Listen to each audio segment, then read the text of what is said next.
नमस्कार दोस्तों, स्वागत है आप सभी का आज के इस वीडियो में। आज का यह वीडियो बेहद खास है क्योंकि इस वीडियो में हम जानने जा रहे हैं धरती के अद्भुत इतिहास को और कैसे भौगोलिक शक्तियां धरती पर जीवन को नियंत्रित करती हैं। तो आइए शुरू करते हैं। भौगोलिक शक्तियां धरती पर कैसे जीवन को नियंत्रित करती है, इसे देखने के लिए महाद्वीपों का समय के साथ प्रवास और उनकी धरती पर विशेष स्थिति के वजह से उन पे पनपे हुए इकोसिस्टम को देखना चाहिए। इसका सबसे अच्छा उदाहरण प्रस्तुत करता है भारत, अफ्रीका, दक्षिण अमेरिका, ऑस्ट्रेलिया और अंटार्कटिका। कभी ये सभी द्वीप और महाद्वीप एक साथ थे। इन्होंने ही मिलकर करोड़ों वर्ष पहले गोंडवाना लैंड का निर्माण किया था। आज से करीब 20 करोड़ वर्ष पहले Gondwana land super continent Pangaea का विशाल दक्षिणी हिस्सा था। यहाँ के जलवायु, भौतिक संरचना और उस पर रहने वाले जीव आज से एकदम अलग थे। डायनासोर का राज हुआ करता था और लगभग वह पूरे महाद्वीप सुदूर उत्तर से दक्षिण तक पाए जाते थे। उस समय के पेड़ पौधे एकदम अलग थे। फिर कोन्स और हॉर्सटेल जैसे पौधों का जमाना था। उस वक्त न तो आज का सबसे ऊंचा माउंटेन रेंज हिमालय मौजूद था और न ही सबसे लंबी माउंटेन रेंज रॉकी। ये एकदम अलग तरह की दुनिया थी, उस दुनिया से जिसमें हम रहते हैं। लेकिन हर चीज की तरह इस दुनिया का भी अंत हो गया और इसके जगह नई तरह की दुनिया ने ले ली। और इसके अंत करने में एक बहुत बड़ी भूमिका उन भौगोलिक ताकतों ने निभाई थी जो सतह के नीचे से आई थी। मतलब धरती के केंद्र से। हम यह जानते हैं कि धरती का केंद्र बेहद गर्म है। यह पिघला हुआ लोहा से बना है और इसका तापमान लगभग 6000 डिग्री सेल्सियस है। यह बात धरती के लिए वरदान और अभिशाप दोनों है। वरदान इसलिए है क्योंकि अगर यह न हो तो धरती पर जीवन ही न होता।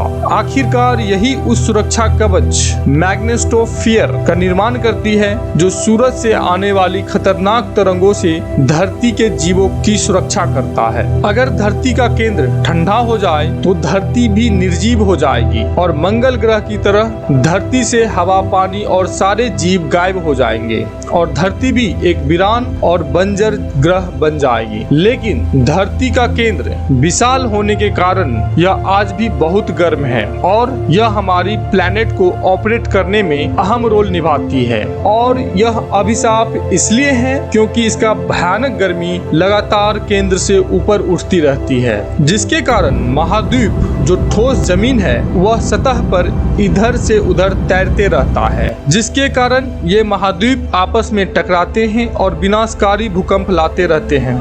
कई बार ये गर्मी ज्वालामुखियों के विस्फोट के जरिए निकलती है और इतिहास इस बात का साक्षी है कि ये कई बार धरती पर महाविनाश ला चुका है। धरती पर अब तक की सबसे बड़ी महाविनाश पर्मियन ट्राइसिक एक्सटिंक्शन को इसने जन्म दिया था। करीब 25 करोड़ वर्ष पहले साइबेरिया में एक विशाल लावा फील्ड बन गया था धरती के केंद्र से उठने वाली गर्मी के कारण। इसने धरती के मौसम में उथल पुथल ला दी थी। इससे उठने वाले मलबा ने सूर्य को ढक दिया और धरती का तापमान खतरनाक स्थिति तक बढ़ा दिया। धरती एक गैस चेंबर की तरह बन गई और इसमें बहुत सारे जीव और जंतु झुलस कर मर गए। बचे हुए जीवों के लिए भी जीवन आसान नहीं था। सूर्य के ढकने के कारण पौधे फोटोसिंथेसिस नहीं कर सकते थे, जिसके वजह से बहुत से पौधों का विलुप्त होना शुरू हो गया। और फिर बारी आई उनकी जो पौधे खाकर जिंदा रहते थे और फिर इसके बाद उनको खाकर जिंदा रहने वाले जीवों की। यह एक चेन इवेंट बन गया था और धरती से एक के बाद एक जीव हमेशा के लिए गायब हो रहे थे। धरती पर मौजूद लगभग 90% जीवों का सफाया हो गया। तबाही जमीन और समुद्र दोनों जगह हुई, बल्कि समुद्र की तबाही तो और भी भयानक थी। साइबेरियन लावा फील्ड से बहुत सारा कार्बन डाइऑक्साइड और सल्फर डाइऑक्साइड हवा में चला गया, जिससे लगातार एसिडिक बारिश होती रही। इसने पूरा समुद्र ही एसिडिक बना दिया, जिससे इसमें रहने वाले जीवों का शरीर गलने लगा। इस महाविनाश में समुद्र के लगभग 95% जीव हमेशा के लिए गायब हो गए।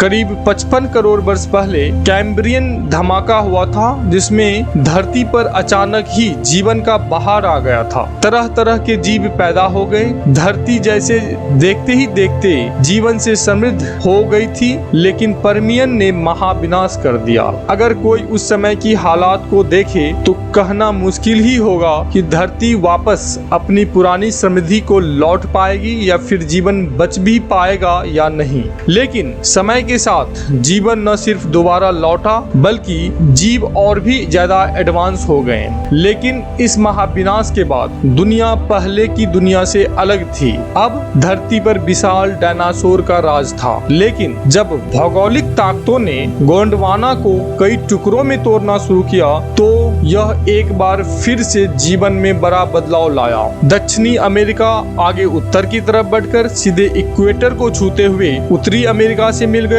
जो यूरोप से अलग हो गया था। अफ्रीका और उत्तर की तरफ बढ़ा और इक्वेटर को लगभग आधा पार करते हुए यूरेशिया से मिल गया। भारत ने उत्तर में सुदूर यात्रा की और इक्वेटर से भी आगे निकलकर एशिया से जा टकराया। ऑस्ट्रेलिया ने पूरब की तरफ यात्रा की और अंटार्कटिका ने दक्षिण की तरफ। इन महाद्वीपों के अलग होने से इन पर रहने वाले जीव भी एक दूसरे से अलग हो गए और करोड़ों वर्ष की विकास के पश्चात ये एक दूसरे से इतने अलग हो गए कि इन्हें पहचानना भी मुश्किल हो गया कि ये एक ही वंशज के हैं। ऐसा अनुमान है कि स्तनधारी प्राणियों या मैमल्स जैसे शेर, बाघ, भालू आदि का विकास उत्तर में कहीं हुआ होगा, क्योंकि तभी वे ऑस्ट्रेलिया नहीं जा पाए और ऑस्ट्रेलिया में वे प्राचीन जीव जिसका विकास इन स्तनधारी के विकास से पहले हुआ था, जैसे कंगारू, कोआला आदि बचे रह गए। इनके विकसित होने से